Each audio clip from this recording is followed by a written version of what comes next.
Well, hello everyone, and welcome to another edition of Pray on This. I'm your host, John Pray. Hit that like button, subscribe, turn on notifications, or join me on Rumble. The best way to get the information out is to do that. So, I realize it's been a while since I chatted.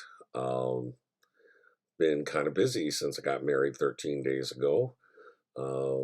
And For those of you who don't know this, I have a very bad hip. It's very arthritic and is in need of replacement. And this week it's been exceptionally bad. So I've been trying to take it easy, and even sitting in a chair sometimes really can get to you. So what am I going to talk about?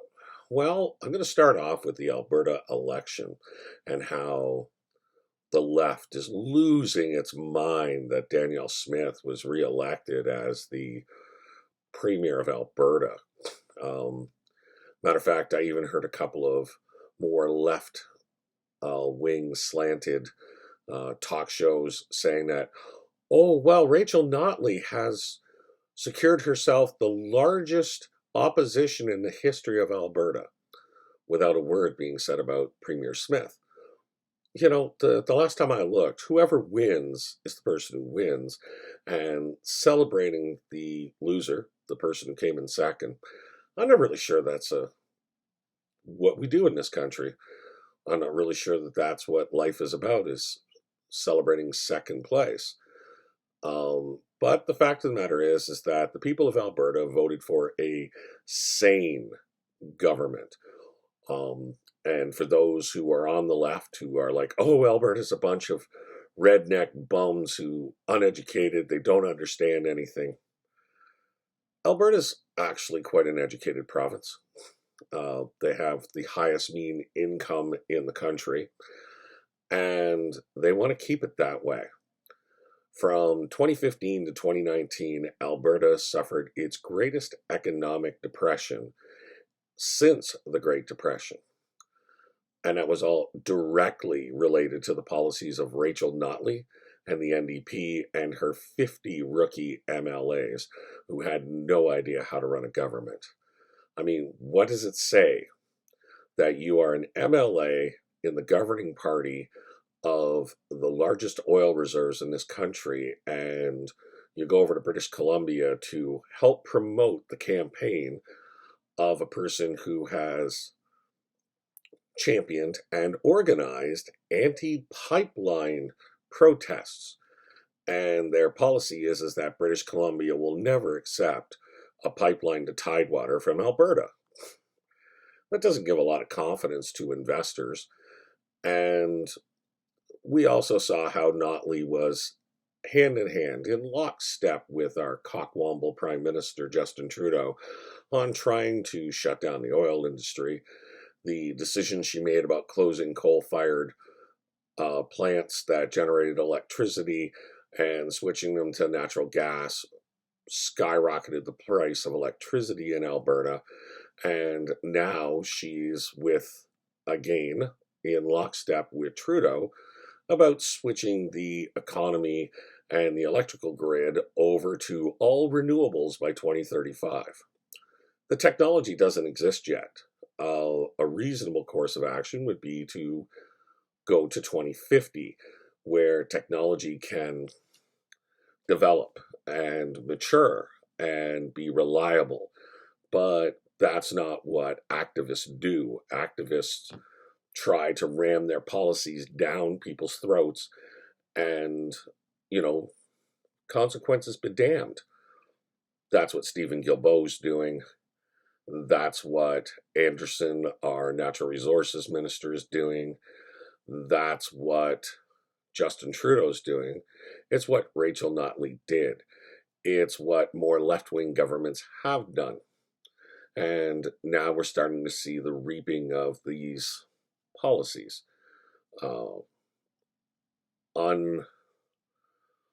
Uncontrolled inflation, rising interest rates, cost of living crisis, and, even down on the East Coast, which was a Liberal stronghold, now that they're suffering the true effects of the carbon tax, and they're now getting ready for carbon tax 2 on July the 1st, they're starting to see things raise out of control down there as well.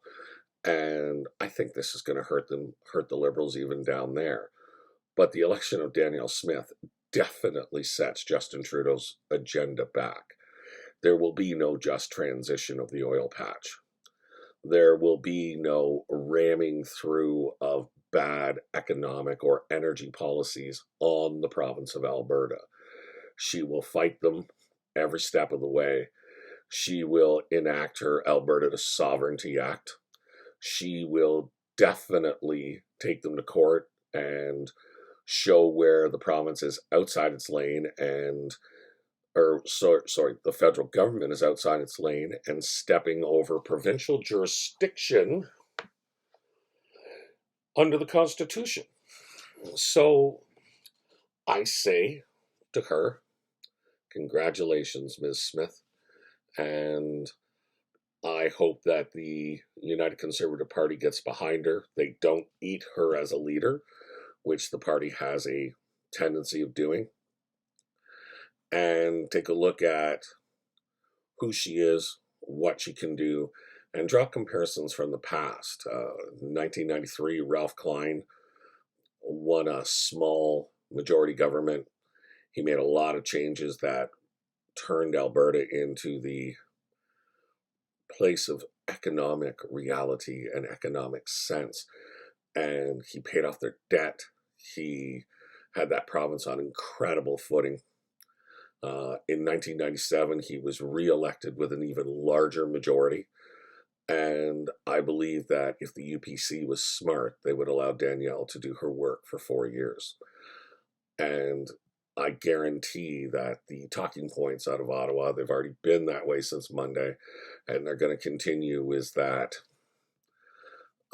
Alberta made a wrong decision, and that it was that Danielle Smith is bigoted and small-minded and not looking to the future of the new green economy, which, if you really think about it, it's government trying to tell us what the new economy will be. There is no time in history where government telling us what the economy will be that it's ever worked. Governments are great at taking taxes and redistributing money, but in terms of deciding the marketplace, they really suck.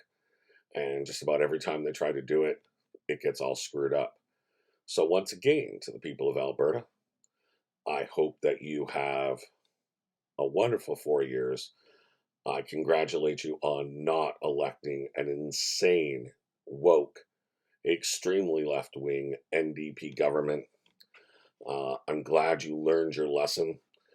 And to the UPC, govern properly, govern accordingly, and you will be rewarded again in 2027 with an even bigger majority. I have other things to talk about this week. I'm going to talk about Mr. Johnson and what the NDP is trying to pull federally, what Trudeau's up to, and what Poilievre is up to. So I'll put that out in another video later today, as long as my hip allows me to. I will not promise you a week in review tomorrow, simply because this afternoon I'm going to see my orthopedic surgeon about my hip replacement, and when they move that leg around, woo, sometimes I go a few days before I can actually really walk. So as always, this has been Pray on This. If I don't speak to you again until next week, have a blessed weekend, and I'll see you in the next one. Goodbye for now.